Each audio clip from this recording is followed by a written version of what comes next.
In this lesson, we talk about inverse functions. You will recall that a function is a relation between variables, we can call them x and y, such that for each x in the domain, there is only one y. That is, you will never in the graph of a function have 2 points with the same x value. Here, let's draw a couple of, let's see, y equals, we'll keep it simple, y equals x. Okay. So y equals x would look like that. Now again, that is a graph of a function. Y equals x is a function because there are no 2 points with the same x value. Y equals, well, let's take a look at the one that we just did in a previous lesson. Y equals e to the x.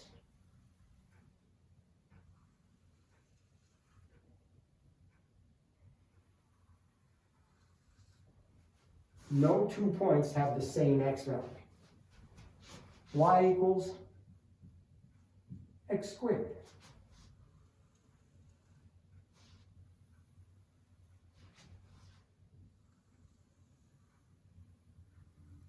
Okay, for any given x value, there's only 1 point. We codify this by what we call the vertical line test. If we were to run a vertical line across any of these graphs, that vertical line would never intersect the graph in more than 1 point.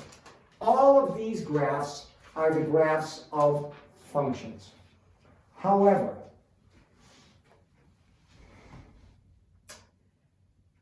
only a certain type of function has an inverse, and that function type is called one-to-one. A one-to-one function is, first of all, a function. It passes the vertical line test. However, in a one-to-one function, not only is it true that for each x, there is only one y, that is, no 2 points have the same x value, but it must also be true that for each y value, there is only one x. No 2 points have the same y value. Again, we have a line test here, the horizontal line test. All right? No horizontal line can intersect the graph in more than 1 point. If it does, the function is not one-to-one. This function is one-to-one. This function is one-to-one. Any horizontal line will intersect the graph in only 1 point. This function over its natural domain, y equals x squared, is not one-to-one. Therefore, over its natural domain, which is all real numbers, y equals x squared is not a one-to-one function. It would not have an inverse. Now, we can talk in class or at a later time about restricting the domain to create a one-to-one function, and this we could do. If we considered the function y equals x squared, where x is simply greater than or equal to 0, we would have just 1/2 of that parabola, and that function would have an inverse. But over its natural domain, it does not. All right, inverse functions. Inverse functions have a special notation.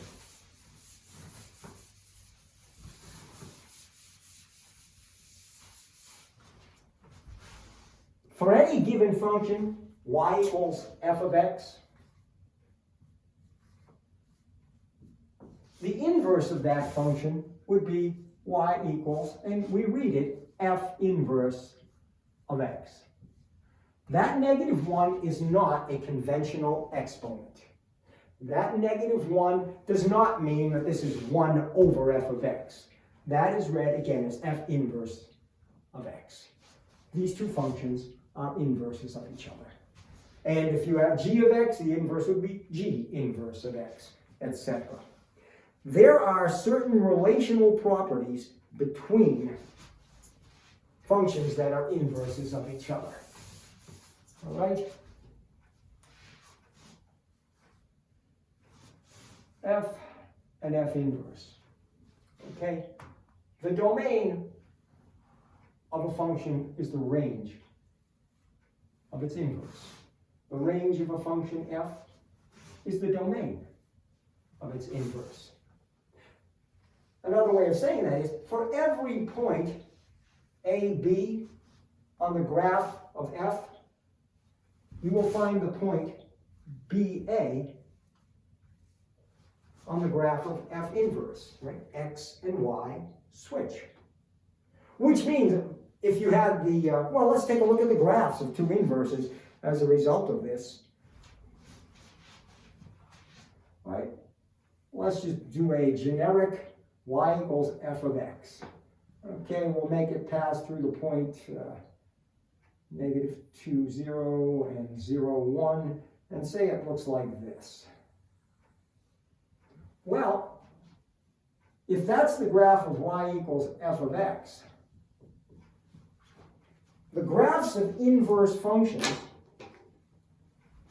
are reflections of each other. Or again, this passes through the point -2, 0. The graph of its inverse would pass through the point 0, -2. This passes through the point 0, 1. The graph of its inverse would pass through the point 1, 0. And what you would have is something like this. The graphs of inverses are reflections of each other across the line y equals x. All right, the line y equals x. They would be reflections of each other. That is, you could draw a segment directly through that and you would find corresponding points. Something else about inverse functions. You will recall, at least I hope you'll recall, that when we discussed composite functions, we said that the order of composition is important in that, may as well fix that, in that f of g of x generally does not equal g of f of x. I think I mentioned at that point that there is a notable exception to that. If I didn't, I'm mentioning it now. And that notable exception is if f and g happen to be inverses.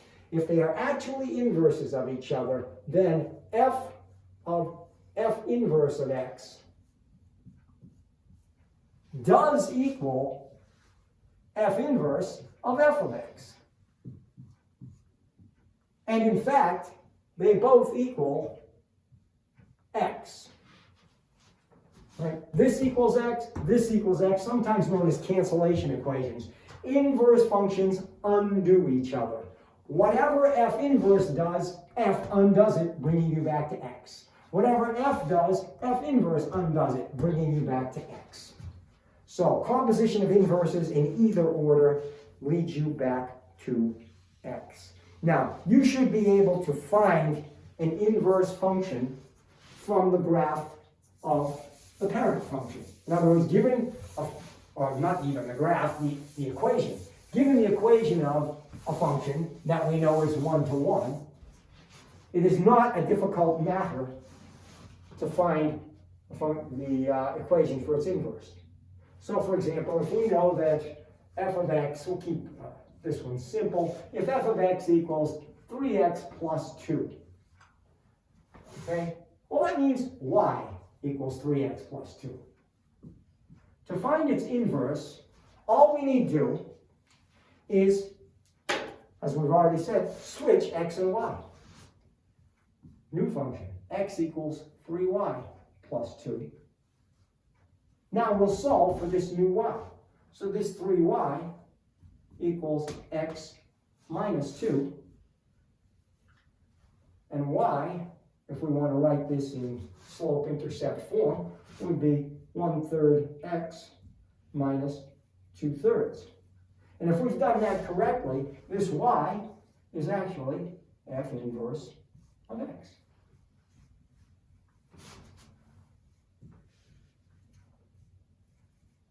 Now we can test that by doing the cancellation equations.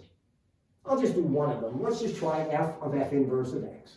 All right? In this case, f of f inverse of x would equal, remember, we evaluate from the inside out, f of 1/3 x minus 2/3. Now, the f function takes whatever you put into it, multiplies it by 3, and then adds 2. So this would be 3 times 1/3 x minus 2/3 plus 2, which would give us x minus 2 plus 2, which is x. And I will leave it to you to go in the other direction and evaluate f inverse of f. And you should find the same thing, that you will end up with x. And that's inverse functions.